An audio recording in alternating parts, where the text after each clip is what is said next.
Hey guys, Soberoni of G&A Reviews here with another event guide for you guys for the Summer 2018 FGO NA event. Just like with all my event guides, this is going to be a super in-depth guide covering everything from the new gacha servants all the way into farming strategies and everything in between.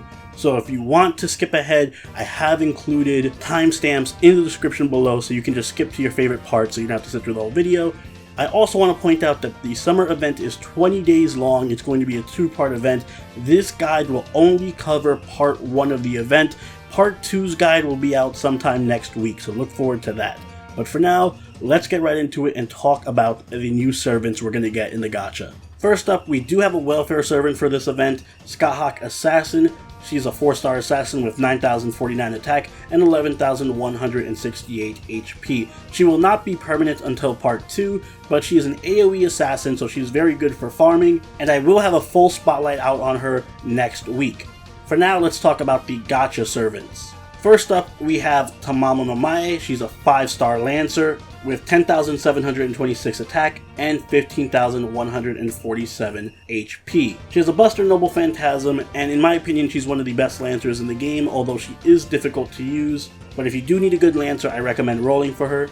Next up, we have Anbani and Mary Reed Archer class. They're a 4-star servant with 9,446 attack and 11,521 HP. They have a Buster single target Noble Phantasm, and they're very similar to their Rider counterparts, and they make for good boss killers. Next up, we have the 4-star Rider Mordred with 9,212 attack and 11,400 HP. She's an Arts Rider who excels at spamming her Noble Phantasm, making her a strong farmer. And finally, we have Kyohime Lancer. She's a 4-star Lancer with 8,936 max attack and 11,870 max HP. She has a single target Buster Noble Phantasm and is adept at boss killing. I will do full spotlights for all 4 of these servants later on this week, so do look forward to that. And I will mention that all 4 of these servants are limited, so if you don't get them now, you're going to have to wait until next summer for them to appear in the gacha. And that covers all the servants from part 1, so let's talk about the new craft essences.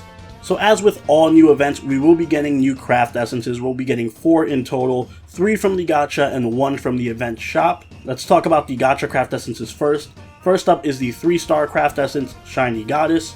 It increases defense and arch card performance by 3%, and it also increases wood drops by 1. If you limit break it, it'll increase defense and arch card performance by 5% and wood drops by 2. This can actually be gotten in the Friend Point Gacha, so I recommend everyone roll the Friend Point Gacha to get this craft essence. On its own, it is also pretty decent for a 3-star craft essence. It's a good budget craft essence on defensive servants like Mosh and George.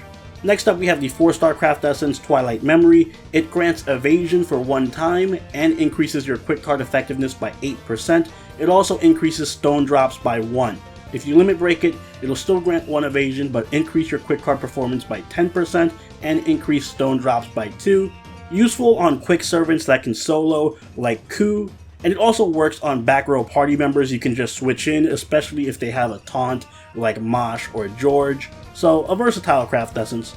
And finally, we have the 5-star Pirates Party. It ignores invincibility and grants 3 crit stars per turn. It also increases iron drops by 1. If you limit break it, it'll still ignore invincibility and you'll receive 4 crit stars per turn and increase iron drops by 2.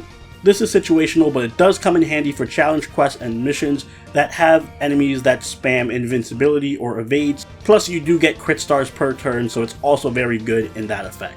And finally, we have the 5-star craft essence from the shop, Summertime Mistress, which will increase your crit damage by 15% and start you off with a 30% NP charge at the beginning of the battle. It'll also increase water and food drops by 1.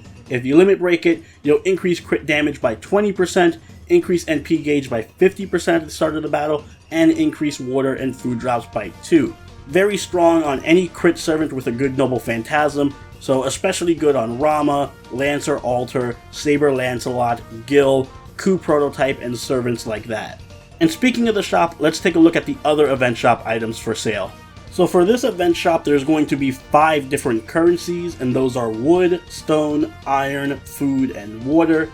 With wood, you'll be able to trade it in for 1 copy of the Summertime Mistress Craft Essence, 1 copy of Bell Ringing Branch, which is the Ascension material for Skyhawk Assassin, as well as Bicorn Horns, Shells of Recollection, which is the new Ascension material for the Summer Servants, and Saber, Monuments, and Pieces. With the stones, you can trade those in for another copy of the Summertime Mistress Craft Essence, another copy of the Bell Ringing Branch, as well as Dragon Reverse Scales, Knight Medals, and Archer Monuments and Pieces.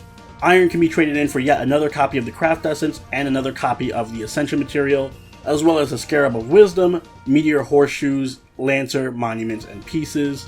While food can be traded in for the last copy of the Event Craft Essence, as well as 3-star Foes, Phoenix Plumes, and Yggdrasil Seeds. And then finally, water can be traded in for the last copy of the Ascension material for Skyhawk, 3 stars and 4-star Experience, Octuplet Crystals, and Heroes Proof. So there is a ton of Ascension materials in the item shop this event, and there's going to be a lot of grinding. In total, you're going to need 4,000 pieces of wood, 3,600 pieces of stone, 3,600 pieces of iron, 3,400 pieces of food, and 3,200 pieces of water if you plan on clearing the entire event shop. This is a very grind-heavy event. I should also mention that there's only 4 copies of that Craft Essence available in the shop, so if you want to limit break it, you're going to have to rely on luck and having it drop from one of the free quests. But the event shop is not the only thing we're getting from this event. We also have a brand new Mystic Code. Along with everything else we'll be getting the Brilliant Summer Mystic Code. Just like with all other Mystic Codes, this comes with 3 skills. The first is Rumble Party, which increases the quick card effectiveness of all allies for 1 turn, between 20 and 30% depending on level. The second skill is Finishing Strike Trident, which applies Ignore Invincibility for 1 turn to a single ally. And the final skill is See How Shower, which restores between 1,000 and 3,000 HP to a single ally, depending on level, and also increases their NP gauge by 10%. Obviously, this is more geared toward quick servants than anything else. It's very similar to Royal Brand. However, with Royal Brand, that was more geared toward individual quick servants, whereas this Mystic Code is more geared toward an entire team. So if you have a whole quick team, let's say with Jack, Okita, and Atlanta, for example, then you might want to rock this Mystic Code instead, because the whole quick party buff, as opposed to the individual buff that Royal Brand gives you. It also requires very little EXP to level up, not at all like Battlesuit, Atlas, or Mage Association Mystic Codes. So this is a fairly good Mystic Code, especially if you like quick teams, and because it's easy to level, I recommend using it when you get the chance. So let's talk about the premise of the event. The premise is you're stuck on a deserted island with a couple of other servants, and you have to build up all the necessities and infrastructure you need to survive. So throughout the event, you're going to be building things like housing, farms, bridges, pipes, roads, all the good stuff in order to live. So it does have kind of like a Sim City element to it, and the way you're going to be doing that is through something called development quests. They're not traditional quests in that there's no gameplay to them. It's not like you're choosing a team to fight with. Instead, you're going to have your servants present you with 3 different ideas for what they want to build on the island, and you will pick one of those 3, and depending on what you pick, you will get a different cutscene, and you'll progress the story further. So for example, if you need to build a bridge at one point, you're going to get presented with different ideas from Kyohime, Mordred, and Arturia, and you can pick which one you want to build, and then depending on which one you pick, you get a special cutscene, and you'll progress on to the next development quest. They are mutually exclusive, so if you do pick Arturia's, for example, then you cannot pick Kyohime or Mordred's. Once you pick one, the other 2 disappear, and you move on to the next development quest. You also get rewarded with 20 mana prisms every time you finish a development quest. However, there is no gameplay effect, so whether you pick Mordred, Arturia, or Kyohime, it doesn't matter in terms of gameplay. The main story is still going to progress as normal. It's purely for aesthetic purposes or for collecting all the unique scenes. When you're choosing what development to go for, however, do take note that every development option costs resources. That's right, you're paying for the development of these infrastructures with your own currency from the shop. For example, if you choose Kyohime's bridge, it's going to cost you 90 wood. If you choose Arturia's, it's going to cost 60 wood but 50 stone, and Mordred's is going to cost 50 iron and 120 wood. So keep in mind that on top of grinding for all the shop items, you're going to be grinding these items to get through the story as well. So when choosing which development option to go with, you can either choose based on what seems the most fun to you, or based on what resources you currently have. So maybe you have a lot of wood and no iron or stone, in which case it might be better to go with Kyohime. It also depends on what servants you have and craft essences you have, and what is easiest to farm for you. So do keep all of that in mind when picking these choices. And remember, it does start out very easy, maybe only requiring a little bit of food and water, but the more you develop the island, the steeper the requirements get. There's going to be 15 of these missions in total, and whenever you complete one, it unlocks something else. So for example, to unlock Chapter 3 of the story, you need to clear Development 2. To unlock Chapter 4 of the story, you need to clear Development 7. To unlock Chapter 5, you need to clear Development 10. To unlock Chapter 6, you need to clear Development 12. To unlock Chapter 7, you need to clear Development 14. And to unlock Chapter 8, you need to clear Development 15, which is the final one. And then clearing story will also unlock new farming spots. So this is required. And if you do want to see all the different scenes that the game has to offer, then after you finish building all the development, you actually get an option to destroy everything and start from scratch. And then that way you can choose different options the second time around, and you can get different scenes to play out. So have fun with it, but for now, let's move on to the story itself. So as I mentioned, doing the different development quests will unlock the new story missions. And in turn, completing story missions will also unlock other development quests. So it's a very linear path. There are only 8 story missions this time around, so it's a very short story. And in terms of difficulty, it isn't too bad. There are a few very high HP Berserker bosses with around 100,000 to 150,000 HP in some areas. But other than that, it's very straightforward and easy. I recommend you have your servants around level 50. If you're able to beat Okeanis, you should be able to beat this event story with no problem. And even your guest servants that you can pick are quite strong. As far as what servants I recommend that you bring some archers, lancers, and assassins for dealing with these small fry enemies, which include a lot of rider wyverns, sabers, and archers.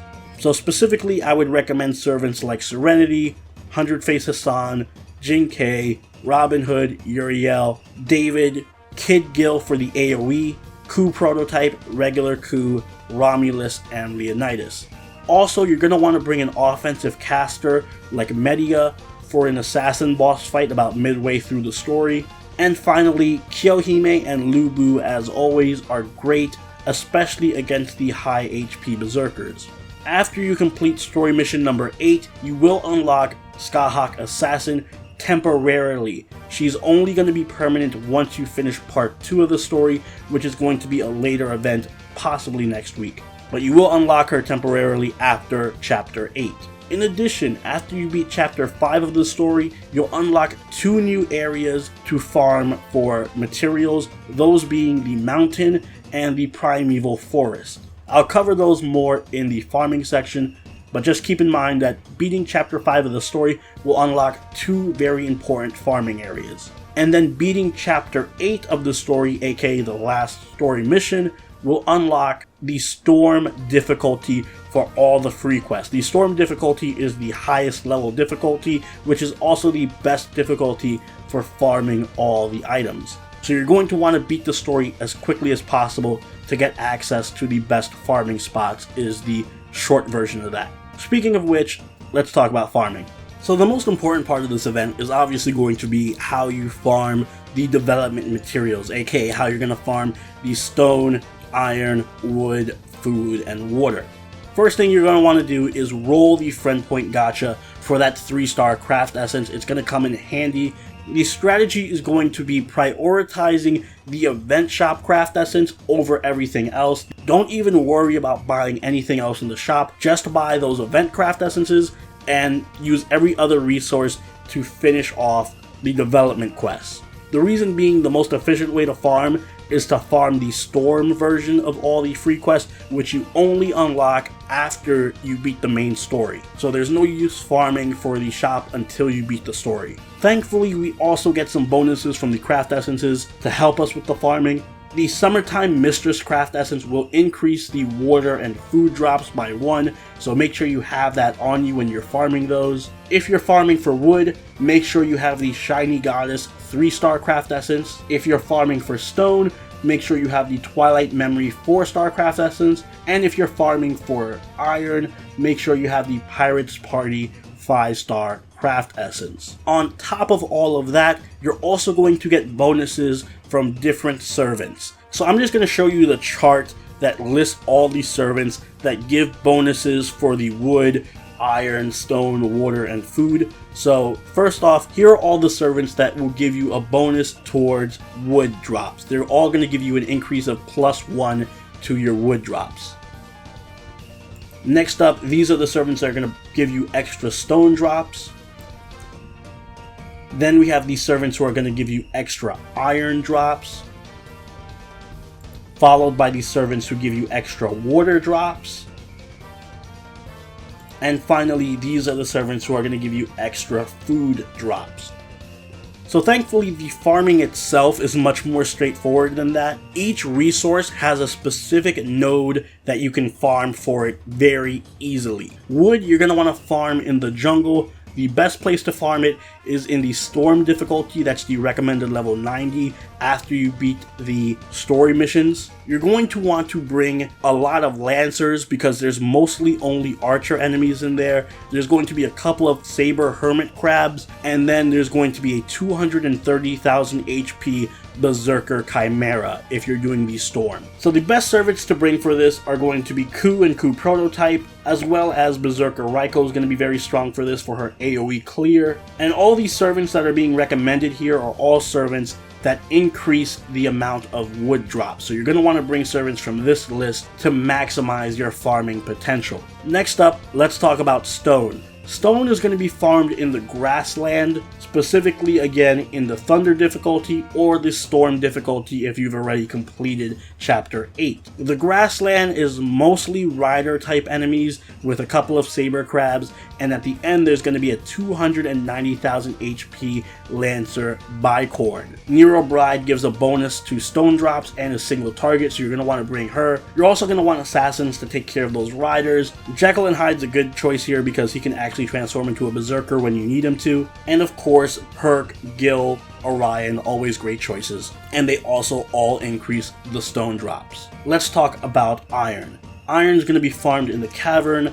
Again, either the thunder difficulty or the storm difficulty if you've already beaten chapter 8. The cavern is going to have all berserker golem enemies, and then the final enemy is a 290,000 HP archer gazer. So you're going to want to bring a strong single target lancer. That's why Bryn is the best choice here. She also increases the iron drops, so make sure you bring her. All these archers will also increase the iron drops, and they're good against the golems, especially someone AoE like Tesla, Arjuna, or Emiya, so you can clear them faster. And then Vlad is great because he's single target berserker, so he'll do a lot of damage to that gazer enemy. Next up, we have water. Water you're going to farm in the beach, again, in the thunder difficulty or the storm difficulty after chapter 8. And the beach is easy because it's only saber enemies. It's going to finish off with a 230,000 HP hermit crab at the end. So you just really need archers. Atlanta and Billy are good choices here, as is Jolter. She'll probably do the most damage there. So if you do have a Jolter, I recommend using her a lot. And finally, we have food. Food is the most complicated thing to farm because the best farming spot switches depending on where you are in the story. So if you're just starting out and you haven't finished the story yet, you're going to want to farm the beach at the thunder difficulty. Again, like I mentioned, the beach is all saber enemies, so bring your archers. Archer Arturia and Robin Hood in particular, very strong here with their single target damage, and they also increase food drops. However, after you beat chapter 5 of the story, you're going to unlock a new farming location called the Primeval Forest. That is going to be the best location for farming food. Just like the other places, the best difficulty is Thunder difficulty unless you beat in Chapter 8, in which case you're going to want to do Storm difficulty. The Primeval Forest is hell because you're going to be facing all Berserker enemies until the final fight, which is a 300,000 HP Soul Eater Assassin. Sanzo is by far the best choice for farming this because she not only increases food drops, but she's a single target high damage caster. If you don't have Sanzo, you might have some difficulty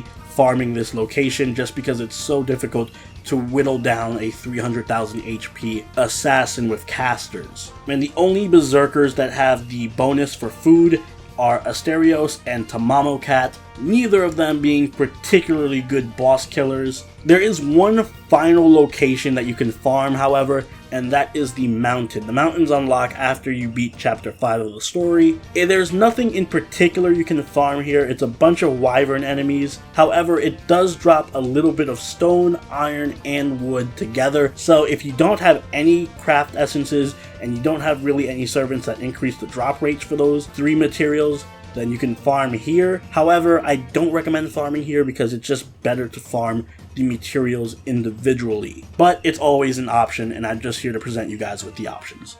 Thankfully, we also get some bonus quests with this event to make farming a bit easier. So this is going to be very similar to Gouda Gouda. Every day we're going to get a new bonus quest that is going to reward us with a certain amount of resources depending on the day. So sometimes we'll get wood, sometimes we'll get stone, sometimes we'll get food and water, it depends. You'll also always get a ton of QP, so make sure you always have a Mona Lisa equipped to maximize that QP drop. These quests will not disappear until the event is over, so you can take your time farming them. However, once you do it one time, the quest will disappear. So they're only one-time use only. They'll give you some good resources and a ton of QP. And they're all very easy, it's just a bunch of saber crabs with very low health. On top of that, we're also going to get 4 unique missions that are similar, one for each of the new servants, Tamamo, Mordred, Kyohime, and Ann and Mary. They're going to unlock after you beat story chapters 4, 5, 6, and 7. And make sure you do these because they don't give you resources or anything, but they will give you a free summoning ticket, and they're simple to do, so just make sure you keep an eye out for them when you complete the story missions and do them so you can get your free summoning ticket. And finally, I just want to cover the Ascension materials for those of you who like to Ascension material farm. So there are a few places you can farm for Ascension materials in this event. Like I mentioned, we do have a brand new Ascension material, that being the seashell, so you might want to farm up on that while we have this event active. The best place to farm seashells is going to be on the beach because that has the most hermit crabs. In addition, you can farm phoenix plumes and bicorn horns in the grasslands, dragon fangs and reverse dragon scales in the mountain, octuplet crystals and blood tear stones in the cave, Yggdrasil seeds and black tar pots in the primeval forest, and finally snake jewels and chaos talons in the jungle. So not many places to farm, but there are some good quality Ascension materials you can definitely farm, and this infographic comes courtesy of Lord Ashura. He has his own guide, which I will link in the description below if you guys want to take a look at him and show him your support. I highly encourage you do so. He puts a lot of work into his guides as well. And that about wraps up everything I needed to say about this event. Again, this is only part 1, so as confusing as that was, I hope it illuminated some of it for you, and I'll be covering part 2 next week. I'll also be coming out with spotlights for Mordred, Kyohime, Ann and Mary, and Tamamo later on this week, so keep an eye out for those and subscribe if you're not subscribed already. And consider leaving a like if you enjoyed the video and it helped you. If you haven't already, do join the party over on our Discord, follow us on Twitter, and join us on Twitch. And if you have any questions at all, leave them in the comments so I can help you guys out. And I wish you all the best of luck in the summer gacha. Happy summer, guys. I'll see you all in the next spotlight. Soberoni out. Later.